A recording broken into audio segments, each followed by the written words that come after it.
Welcome dear students, viewers, subscribers and likers. I hope you all are absolutely fit and fine. तो आज हम बात करते हैं what is grammar? What is the need of grammar? हमें grammar सीखने की ज़रूरत क्यों है? जब एक बच्चा बोलना सीखता है तो क्या वो बोलने से पहले ग्रामर सीखता है? आप कहेंगे बिल्कुल भी नहीं. बट जब हम किसी फॉरेन लैंग्वेज की बात करते हैं या इंग्लिश की बात करते हैं एंड अगर आप मुझसे पूछेंगे कि उसको सीखने के लिए क्या ग्रामर सीखने की ज़रूरत है, then I will say yes, there is a big yes for that. We all have to learn grammar for that, क्योंकि ग्रामर एक फ्रेंड की तरह काम करती है. अगर हमें ग्रामर अच्छे से आती है तो हम समझ सकते हैं कि इस वर्ड का क्या फंक्शन है, ये यहाँ पर क्यों है. तो इससे हम जो काम बहुत टाइम में सीखने वाले थे वो बहुत जल्दी से और आसानी से सीख सकते हैं. तो आज हम बात करते हैं ग्रामर की. ग्रामर होती क्या है? अब आप कहेंगे कि this is set of rules.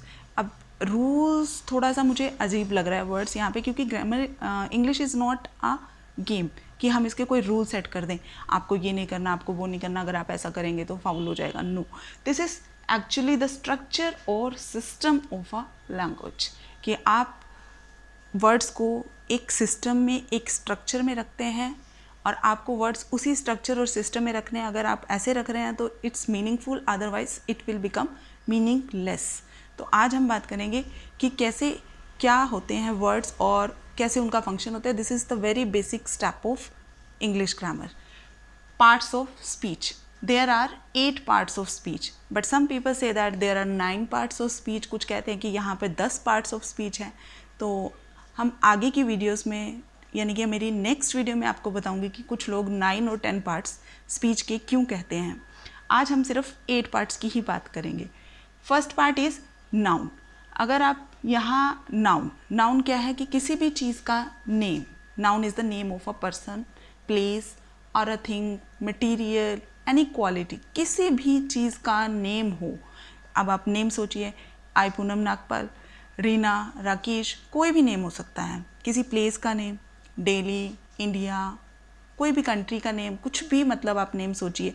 उसके बाद आप अपने सराउंडिंग में देखिए कितनी चीज़ें दिखाई दे रही हैं आपको, ये सारे नेम्स हैं. तो it means this is noun. अगर मैं ये कहूँ कि नाउन को कट करके मैं यहाँ पर नेम सेट कर रही हूँ तो ये बिल्कुल सही हो जाएगा. इसमें कोई भी डाउट नहीं रहेगा कि यहाँ पे आपने नेम कैसे लिख दिया. अब किसी मटेरियल का नेम ले लीजिए, copper, silver, gold, plastic, would. अब बात करते हैं किसी, जैसे हम फीलिंग की बात कर रहे हैं, एब्स्ट्रैक्ट नाउन की बात कर रहे हैं, जैसे honesty, truth, bitterness, sweetness, moment, ये सब भी क्या है? नाउन. अब बात करते हैं प्रोनाउन की. I think noun is absolutely clear. Pronoun, अब इसे 2 पार्ट्स में डिवाइड कर देते हैं, एक प्रो और दूसरा नाउन. प्रो का मतलब होता है in place of. Pro is a prefix. ये प्रीफिक्स है जिसका मतलब होता है इन प्लेस ऑफ, के स्थान पर. नाउन के स्थान पर जो भी वर्ड्स लिखे जाते हैं उसे प्रोनाउन कहा जाता है. अब मैं जैसे लिख रही हूँ यहाँ पर, Rakesh is working in a big company. अब इसके बाद मैं लिखना चाहती हूँ ही इज़. अगर मैं इसकी जगह पे राकेश ही लिख रही हूँ, राकेश इज़, मैं इसके बारे में कुछ और चीज़ें बताना चाहती हूँ और मैं लिख रही हूँ Rakesh is working in a big company, Rakesh is an honest man. फिर मैं कह रही हूँ कि राकेश रिस्पेक्ट्स द एल्डर्स. तो अब मैं इस पर बार बार राकेश कहूँगी तो ये बहुत ही अजीब लगेगा. इसके लिए मैंने राकेश की जगह पर ही लिख दिया है. अब ही क्या है? प्रोनाउन है. ही के जैसे अगर यहाँ गर्ल होती तो मैं उसके लिए शी लिखती. इसी तरह से और भी बहुत सारे प्रोनाउंस हैं, he, she, it, they, we, you. आप दूसरे और देखिए, मी, अस, हिज, हर. इसके बारे में आपको डिटेल में प्रोनाउन के चैप्टर में क्लियर करूँगी. तो आज के लिए ये प्रोनाउंस का इतना ही बहुत है कि जो वर्ड्स नाउन के प्लेस पर यूज़ होते हैं उसे हम प्रोनाउन कहते हैं, जैसे he, she, it, they, we, you. अब नेक्स्ट कम्स एडजेक्टिव्स. एडजेक्टिव्स क्या करेंगे? जो नाउन और प्रोनाउन दोनों की क्वालिटीज़ को बताएंगे, उनकी विशेषता को बताएंगे, which qualifies both noun and pronoun. अब यहाँ हमने क्या किया था, Rakesh is working in a big company. यहाँ बिग पर फोकस कीजिए। कंपनी, कंपनी के आगे हमने क्या लगाया था, बिग, यानी कि कंपनी कैसी है, उसकी क्वालिटी बताई जा रही है। It's a big company. It can be small, it can be national, international, government, private, recognised, unrecognised. उसी तरह से मैंने फिर लिखा he is an honest man. अब वो मैन कैसा है, ही इज़ ऑनेस्ट। मैन के आगे हमने क्या लगा दिया है, ऑनेस्ट लगा दिया है, तो ऑनेस्ट मैन की क्वालिटी हो गया, तो ये भी एडजेक्टिव हो गया। ही तो इस तरह से हम एडजेक्टिव्स की बात करते हैं। इसमें जैसे फैट, स्लिम, बिग, ब्यूटीफुल, अगली, ये सब जो क्वालिटीज़ बता रहे हैं सब एडजेक्टिव्स हैं।